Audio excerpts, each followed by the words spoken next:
if you care about your ears and hearing like Henry Winkler cares about his eyesight. That's right. And my mom, who has macular degeneration, told me I saw that ad in Fonzie Lies.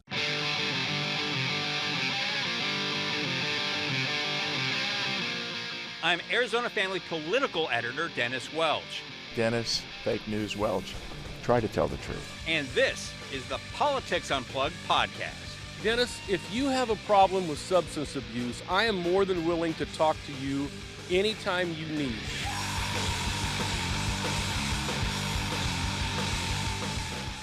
All right, welcome to the Politics Unplugged podcast edition. Thanks for joining us again, and I'm joined, as always, by Colin Stanton, the great producer extraordinaire here. Always a pleasure. Always a pleasure. Let's start with, we're going to go into the big headlines this week. Obviously, we had a big Senate debate. That's going to suck up a lot of the time here. We've got, just a whole host of presidential contenders and running mates and surrogates parading through the Grand Canyon State. We'll try to touch on that. But we want to get Colin's political play of the week, back here, pounding out the facts on the keyboard, cutting tape, cutting video.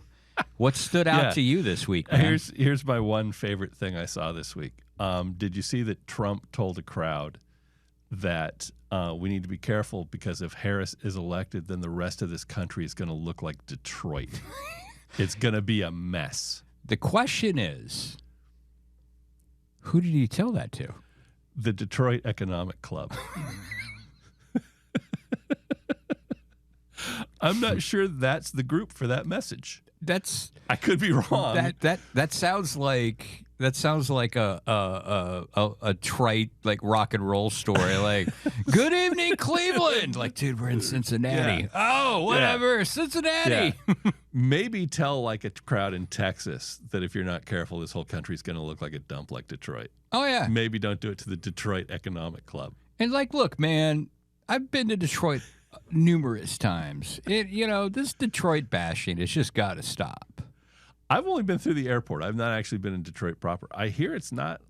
I mean, it's had hard times. Yes, obviously. It's had hard times, man. I mean, a lot of people have left, and it's not great. But like, stop beating up on Detroit, man. I mean, Cleveland's right there. You want to beat on something, man. I mean, Cleveland, come on. No, man. I've known people who've moved out there recently, and like, if you're entrepreneurial and you got ideas, I mean, Detroit's a good place to go. There's a lot of opportunity there. Yeah. Housing's super cheap. Yes, it is. Yeah. No, I mean, it's a building place. I think I get the impression that the worst of it is done, and now it's the rebuild. The tear down is complete. Now it's the rebuild. Wait, are you saying Detroit is the Arizona Cardinals of cities? Something like that. They're perpetually rebuilding.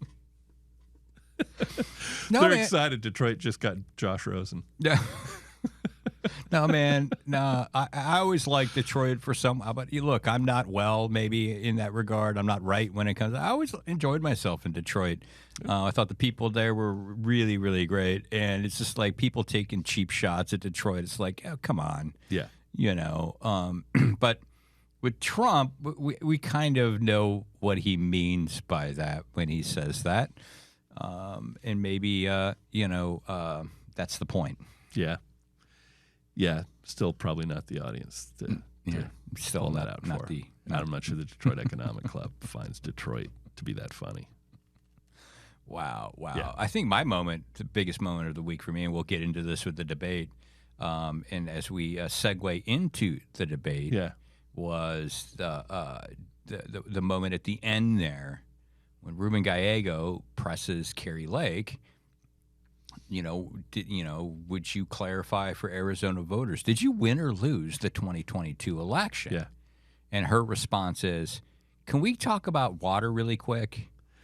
To which the moderator says, please, talk about water. 30 seconds, talk about water.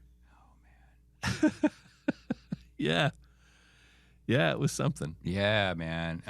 Let's talk a little bit about the moderators because there was a lot of piling on. Yeah. The moderators, and I want to be very respectful about this because I've had to host debates over my time, host a TV show every week. It's harder than you think. Yes. And Steve's been on this pod.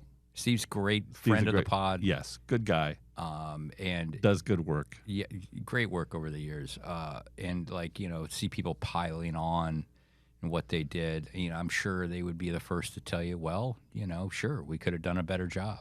But it's a hard job to do. You've got two big personalities on that stage. And you can sit back and be a Monday morning quarterback and maybe and Monday morning quarterback this whole thing, and maybe I'm just too close to the situation to be objective about it because I am friends with Steve and I am a fan of Steve's. But it's harder than it looks. Yes, it's a very hard job. Very, very hard job. Having said all that, yes, that was brutal. Why weren't they muting the mics like they said they would? I don't know. It was awful. Yeah. I don't think the questions worked. I don't think giving Lake a blank check to go as long as she wanted worked. Mm-hmm. And I know they sort of disputed that, but by our math, we had one of our data guys go through it, and he found 27 minutes of Lake talking, 20 of Gallego talking. That's considerable when you start talking about an hour-long debate. Now, we had Adam Kinsey on the TV show talking about how, Ruben seemed to be okay with that. That go ahead, let Carrie Lake talk and blah, blah, blah. It makes her look worse. But, there's a balance there.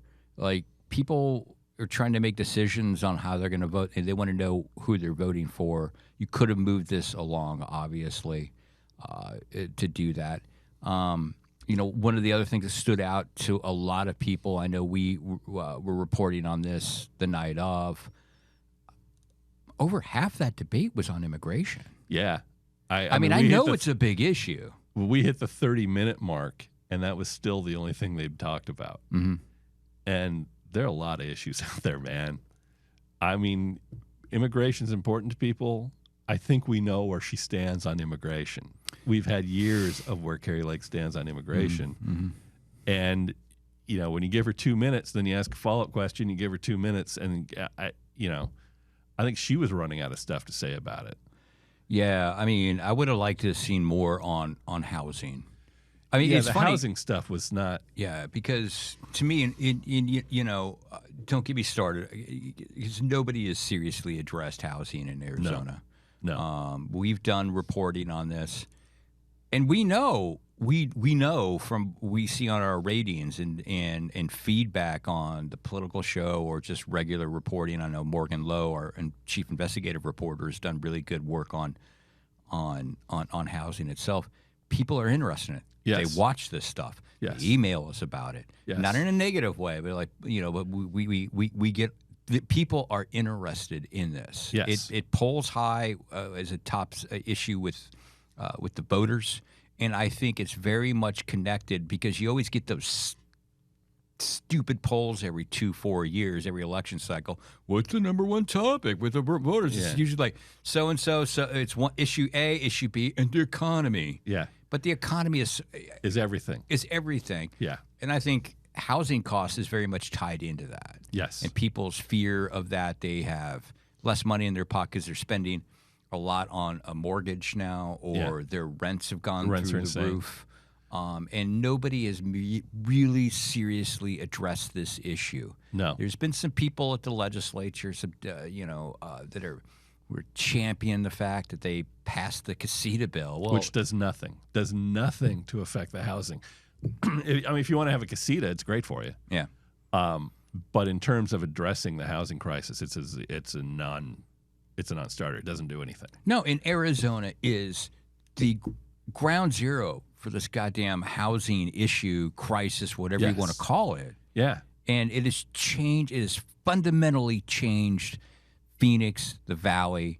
in ways that are very profound, and we're not going to understand for a while now the full impacts of those changes. You moved to Arizona because it was affordable. Yeah. It is not anymore. It's not anymore. And as much as people complain about inflation, and that came up a lot, when you break down the inflation numbers, it's housing. Housing is what's driving that. Yeah. Food prices, complain all you want about food prices, they're flat. They're not going up. They're year to year, it's like a 1% increase, which is standard. That's nothing. Mm-hmm. It's rent that has driven the inflation rate to where it is. And we're not addressing that. And when you ask the candidates something that allows them to briefly address housing, because they didn't really get anything direct on that at all. No. We got it's immigration. Well, that is just... And it's not. It's not immigration. People are not trekking up here because they saw a good deal on Zillow. Right. Right. When you're getting outbid on that 3-bedroom, 3-bath in the Willow, yep, it's not a guy who came here from Guatemala who's outbidding you. No, it's a guy who controls a hedge fund in New York. Yes. And if you want to address that, Yeah. But don't pretend. I mean, there are some very, the lowest end of the rental market.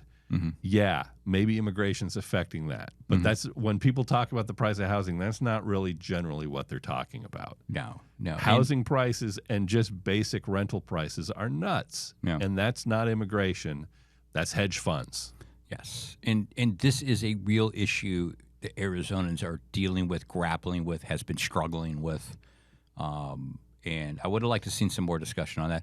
And I also have to admit, like, it's easy to sit back here and pick apart the moderators and whatnot. We've already prefaced that and everything like that. Yeah. But I would have liked to have seen that. I don't think you needed to spend that much time on immigration. No. I think, if you're Carrie Lake, you were super, super stoked that you spent that much time on that issue.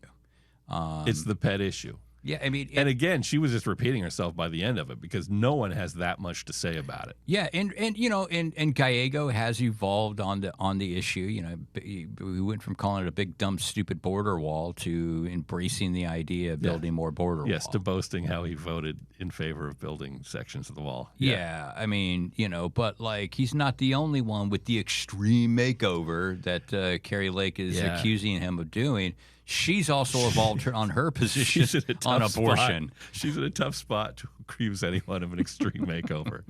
And she called abortion demonic 2 years ago? Demonic.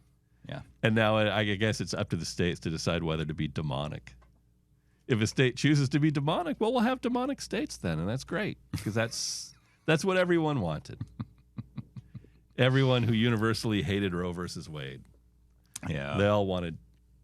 I don't know. No, and I mean, I thought it was too much on that. The abortion issue. You could, again, I think at this point with these issues, maybe you're catering a little bit more to the voter who's a little bit less informed.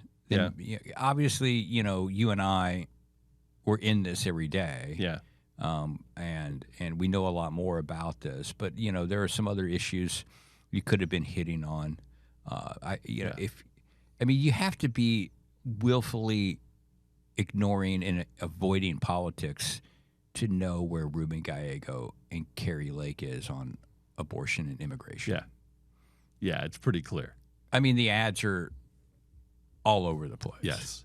So maybe get to some more issues and maybe press Carrie Lake a little bit harder on the election denial stuff. Yeah. I mean, is there anybody else in the country right now, or in the history of this country, who is yet to concede a gubernatorial race while they're running for the U.S. Senate? I know.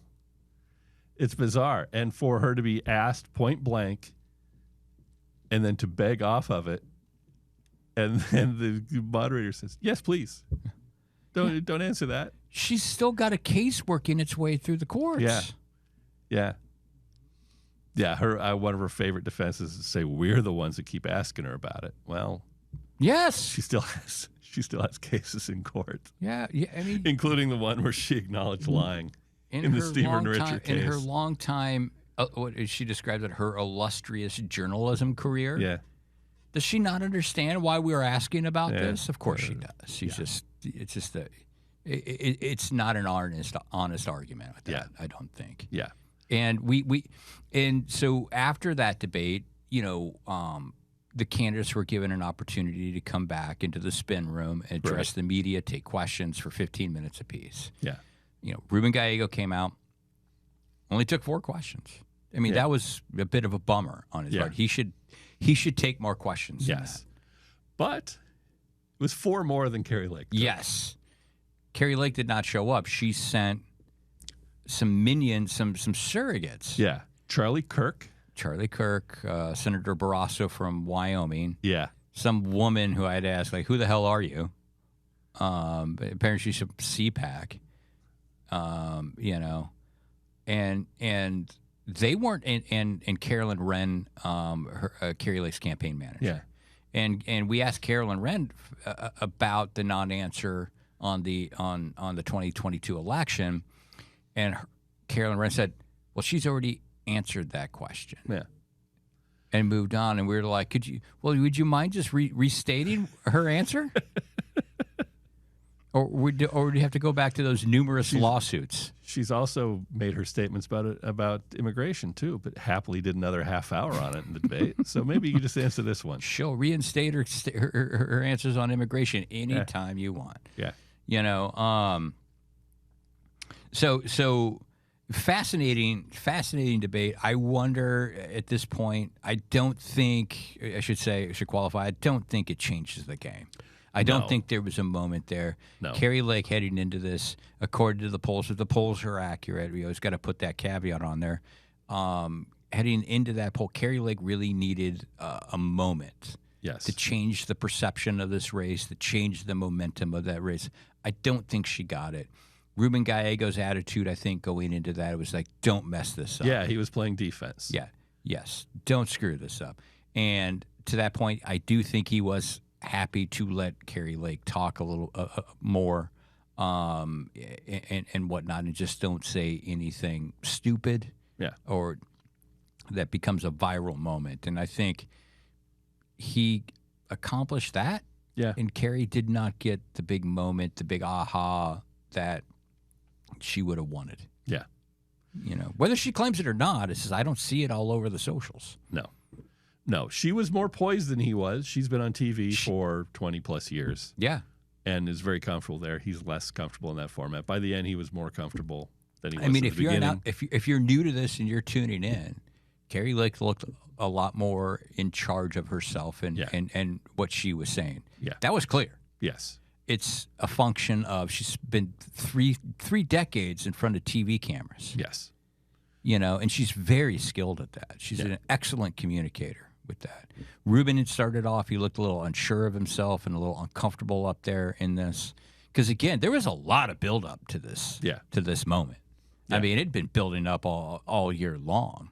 Yeah. Because you remember the first debate, right, at the Sky Harbor Airport? Where Carrie Lake cornered Ruben Gallego outside the men's bathroom. Yeah.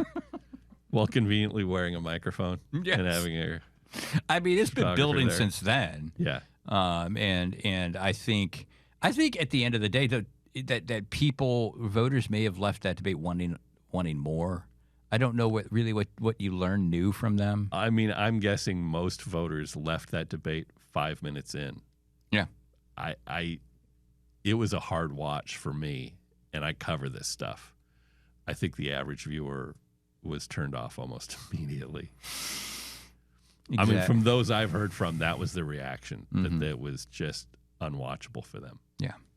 And, finally, before we start moving on to like some presidential politics here in the state, you got to ask, there was a story in the Republic that dropped the other day. Apparently, Ruben Gallego's and Phoenix Mayor Kate Gallego's divorce records will be unsealed later this month. Yeah. I believe it's October 17th. Is this the Gallegos been fighting to keep this under seal? Yeah. as much as you want to keep your private life private, particularly what happens in a marriage that went south and didn't work out. I mean, is this something that could become an issue? I doubt it. Mm-hmm. I mean, we don't know what's in there. No. So, there might be something there that becomes an issue. It's a tricky spot because as journalists, you want records. We don't like things that are sealed. We don't like keeping things in the dark. That's sort of the antithesis of what we're here for. At the same time, stuff like divorce proceedings just feels unseemly and largely none of our business. So I know.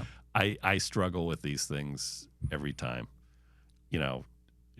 Custody cases and divorces and all that. Just, ew. I mean, we're talking about it now, and I feel a little uneasy. Yeah. Because God knows, I don't, want people to know the worst moments in my life. Yeah. I've been through a divorce. Go ahead, look it up. There's not much paperwork. This I can assure you. Yeah.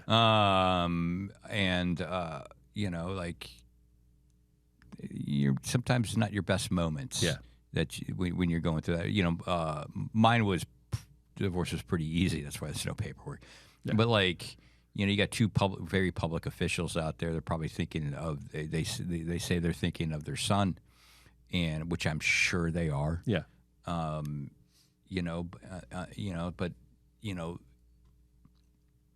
What do you want to say? Like conspiracy lives in that, is born out of that unknown. Yeah. Yeah. And the longer those records remain sealed, the more people are going to be like, well, what are you hiding? Yeah. He may not be hiding anything. May not be anything. I mean, we don't know what's there. There may be something there, or maybe Ruben doesn't do the dishes. Yeah. Or, seriously, but for voters out there, for, his Republican opponents out there, they're going to be like, what are you hiding? Yeah. Yeah, it'll be unsealed. We'll see what's there. Yeah. And we'll feel like we need a good shower after that happens, I think. Yeah. Just because, not from what's there, but just the whole process of looking into someone's divorce papers, looking for a political story. It just feels gross. And again, like we did on the show when we talked about this briefly, it's important to point out that Ruben Gallego's ex-wife, Phoenix Mayor Kate Gallego, has endorsed his Senate campaign. Yes. Yeah. Whatever the relationship is, their terms are good enough that she's supportive of him in his race. So yeah. Yeah. Oh, God. All right, we got through that. Yeah. Yeah. Let's talk a little bit about the presidential contenders, the vice presidential contenders, everybody else stumping through this state. Yeah. Jill Biden, I think, or first man was here. Doug Emhoff was here. Walz was here. J.D. Vance is here. Harris is here now. I think it was here. Yeah, 2 days that she was here. Yeah, we tape on Friday, so she was here Thursday. She was sticking around and campaigning on Friday. Yeah, and then Trump on Sunday. Trump will cap off a spectacular week, and then we'll wait until Friday for Barack Obama to make a return to Arizona. He'll be down in Tucson. Does this just all become just a bunch of just white noise for voters? Probably. Yeah. I suppose that we're at the build enthusiasm part of it. Yeah. Maybe Obama, if you can see Obama speak, it builds enough enthusiasm to get people to polls. It's hard for me to imagine people who would be going to these events aren't going to be voting otherwise. But we've said before, it's a case of it's not a case of who you're going to vote for. It's more a case of, do you get motivated to vote? Yeah. Certainly for the Democrats. But if you're showing up to these events, who's I don't know if I'm going to vote, but pack up the car. We're heading down to the Obama rally. Exactly. But I'm sure it's effective or they wouldn't do it. Yeah. But yeah, they're pulling out all the stops here. We're getting everyone.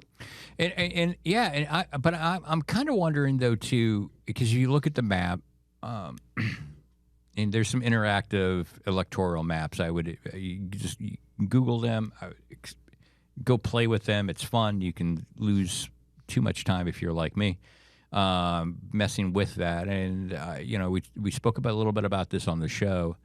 Should Harris be careful not to make the same mistake of Hillary Clinton from 2016, coming out here to Arizona? I mean, depending on, the Arizona Family Poll had Harris up 2 points. Yeah. Some other polling that shows that Trump is up in Arizona.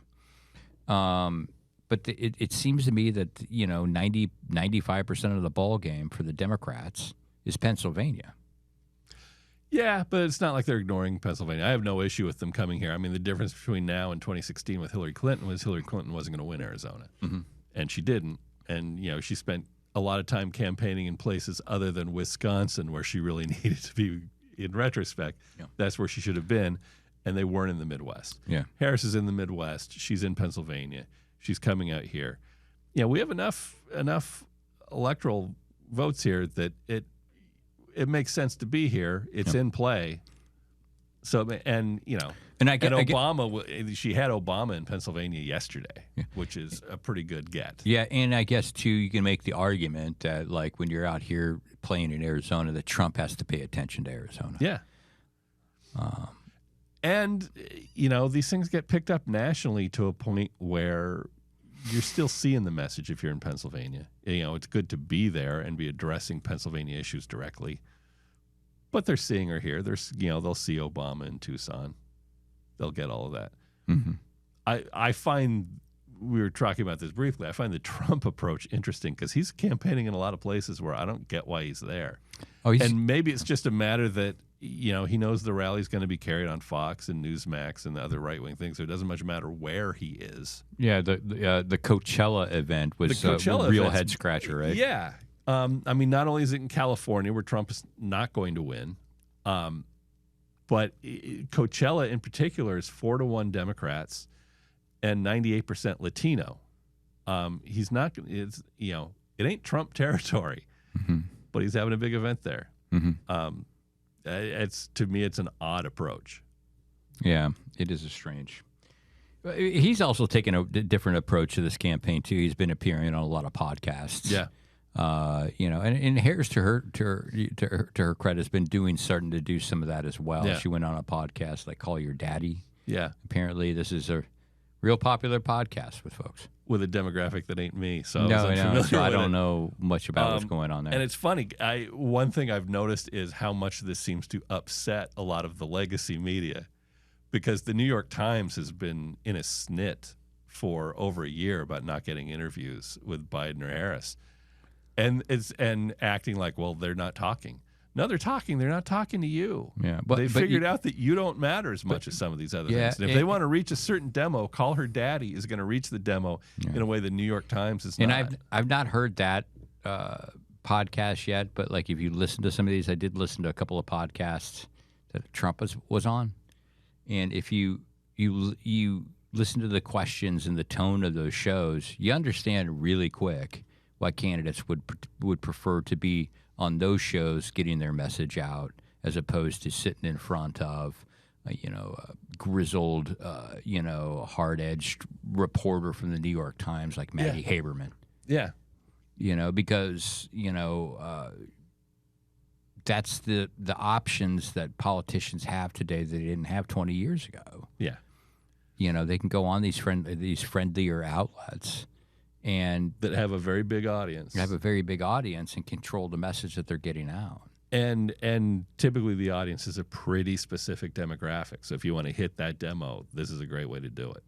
Yeah, he was on a podcast called Flagrant, and I know people have taken clips of that and kind of satirized that clip because at one point the host he's talking to Trump, and Trump says, basically, I'm an honest man. And then you hear the hosts, and there are a couple of comedians, just cracking up at that statement. Yeah.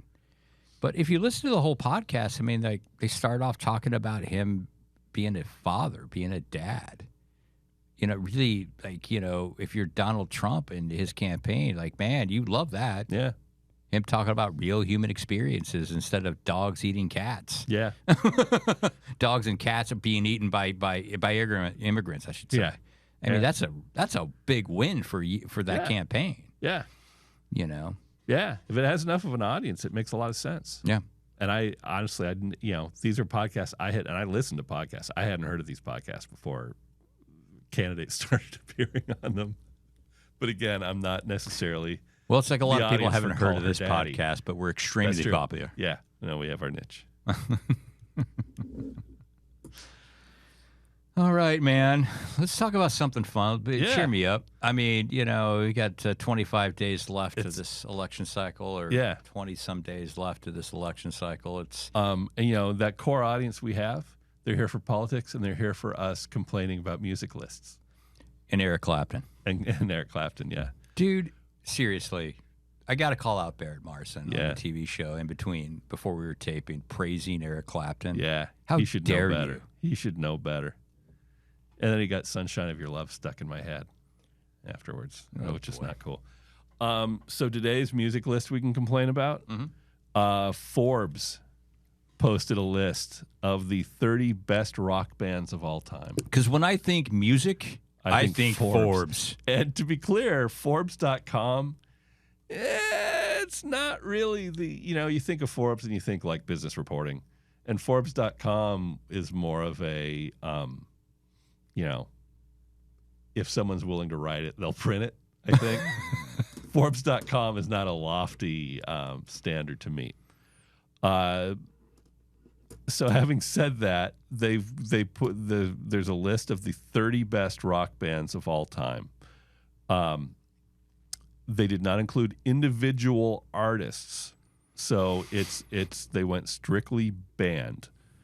And I will say beforehand, I found this list. It's a recent list, but I found it on the Steve Hoffman forums, which is a big music nerd forum, and someone plugged the question into Chat GPT, and AI kicked out almost verbatim this list. So we think this is an AI list. Oh, gross. Yeah.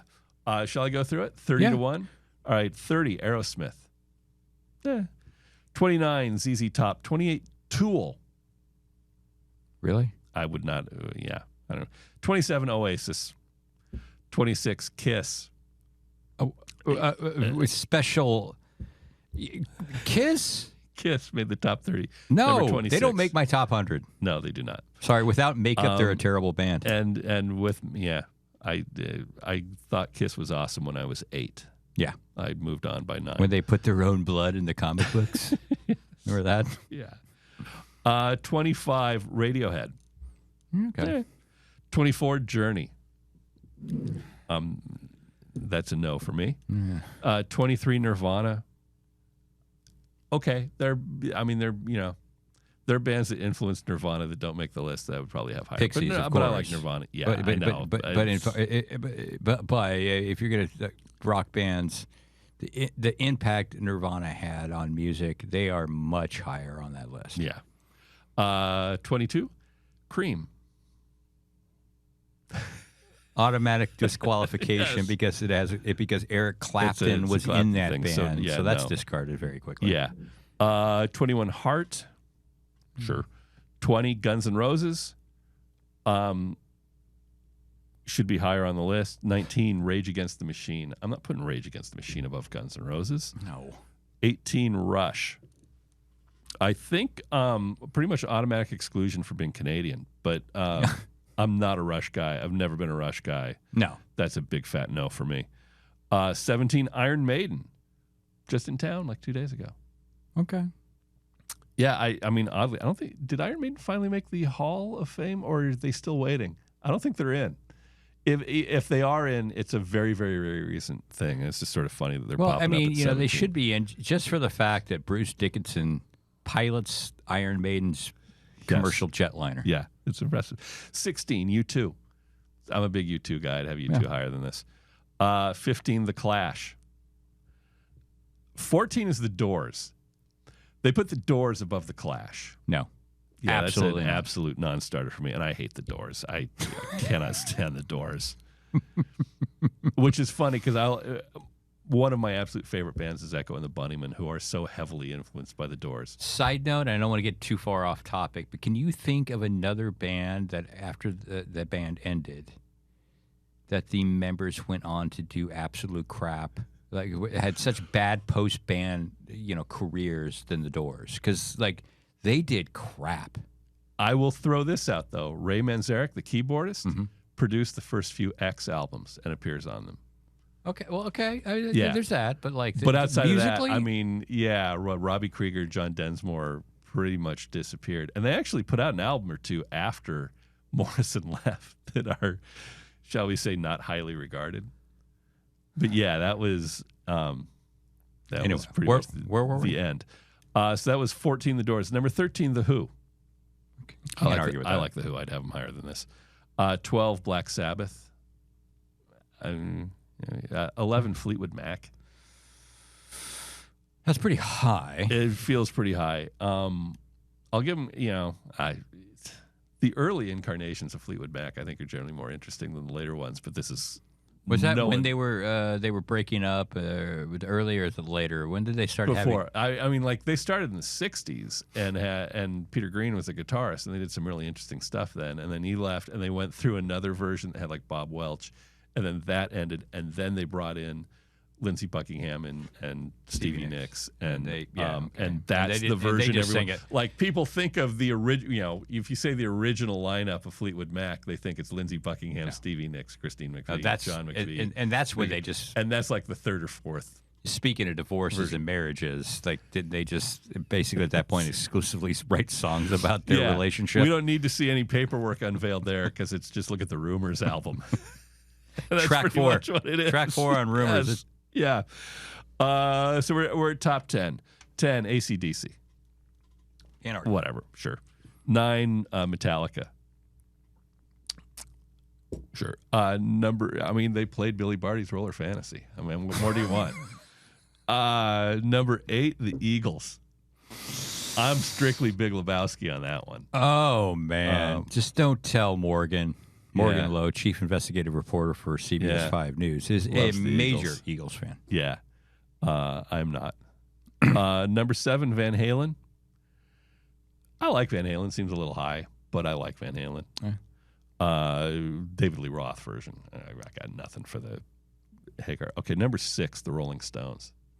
That's low. That's low. Low. Like low.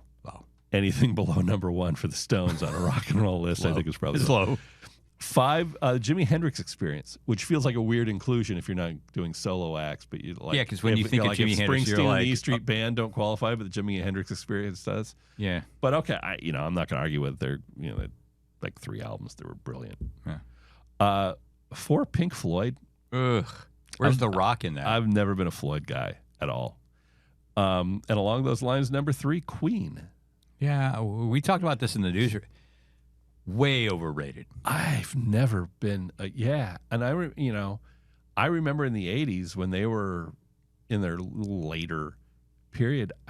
They were largely viewed as a joke, at least among my crowd, and I think generally critically and stuff. I mean, they, that was the era where their big hit was like "Crazy Little Thing Called Love," which is an okay, cutesy little rockabilly thing. I think your crowd and probably a lot like my crowd, like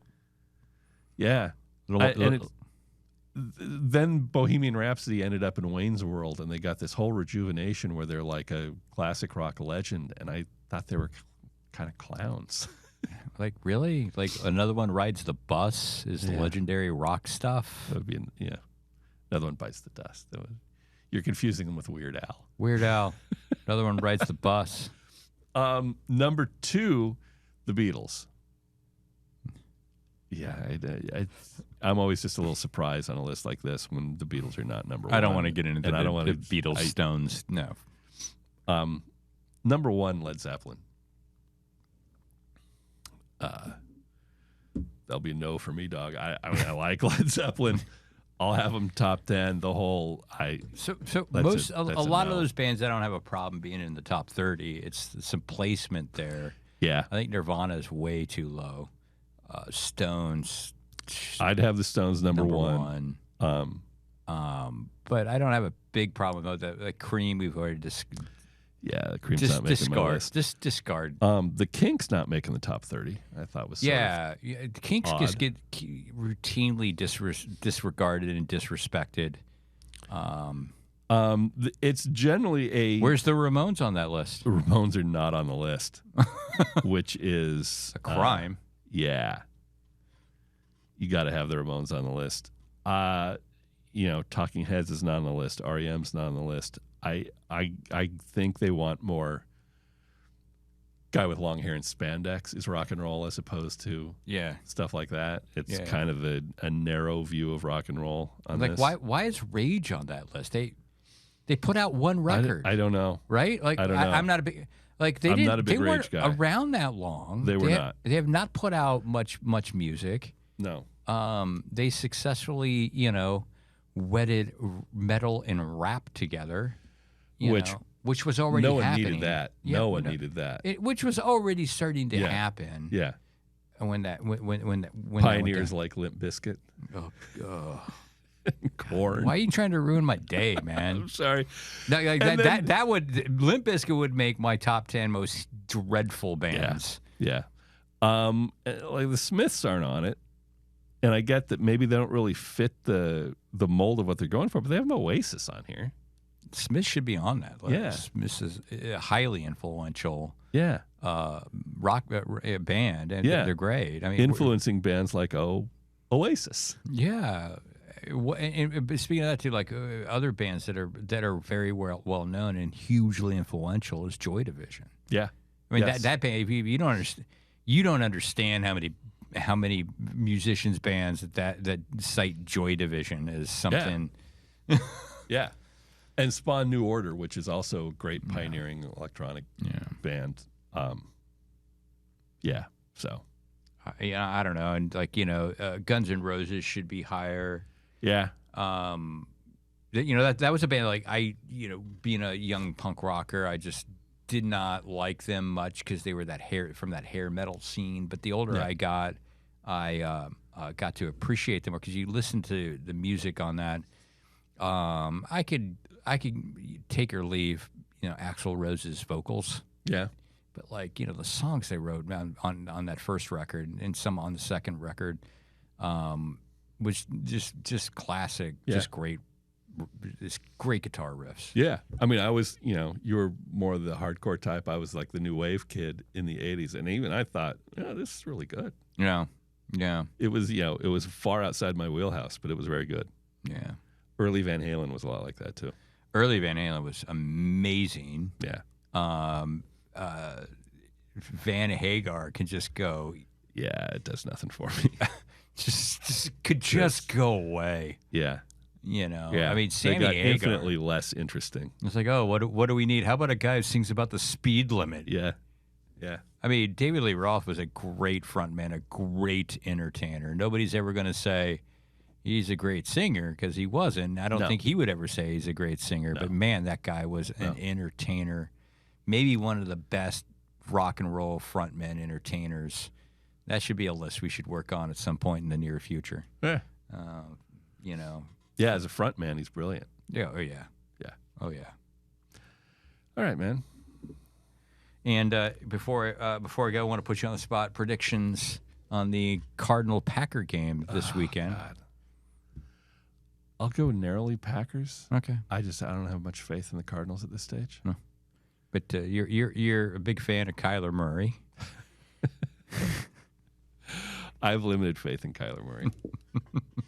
He's proven you should have limited faith in him. Like, he can go. He could go out there and single-handedly win that game Sunday. Yeah.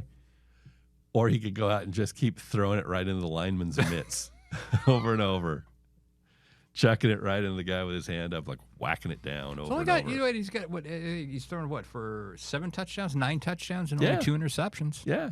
Yeah, no. Just saying. I mean, I have him on a couple fantasy teams. I'm not entirely out on this. But I think I've more faith in a statistical sense than I have in they're actually going to win these games. And I've been a big Kyler Murray fan. I'm a defender, currently am. But there are some times when I'm watching those games going, damn, is that guy small? Yeah. Yeah. He just...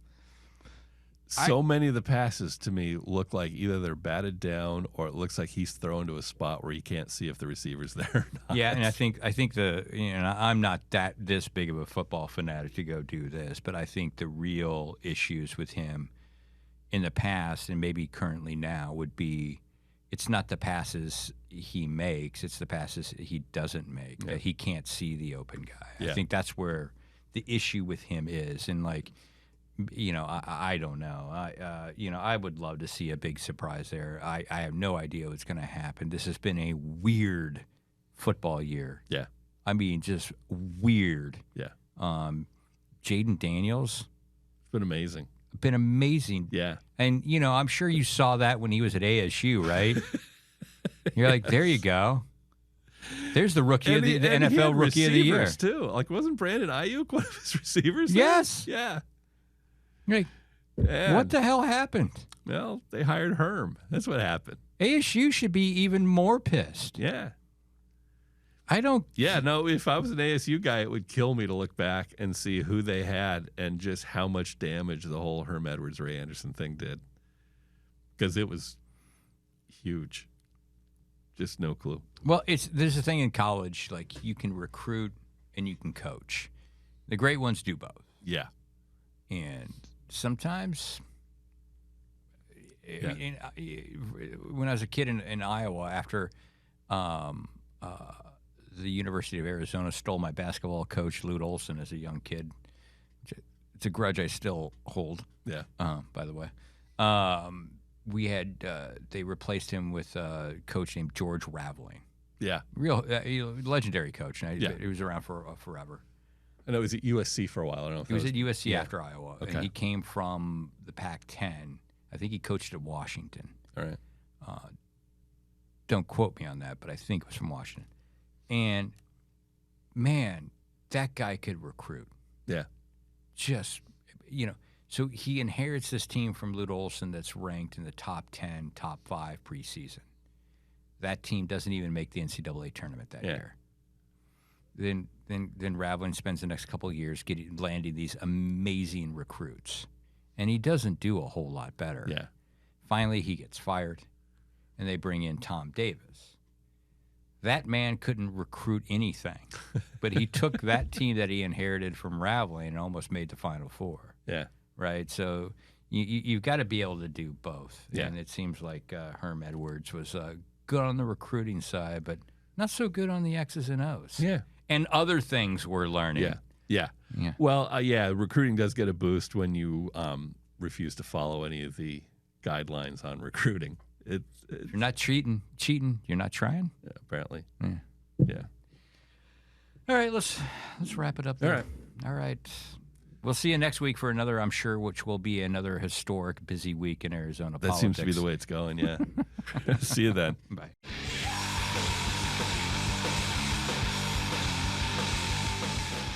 Thanks for listening. You can subscribe on YouTube, Spotify, Apple, the Google Store, or anywhere else you get your podcasts. See you next time.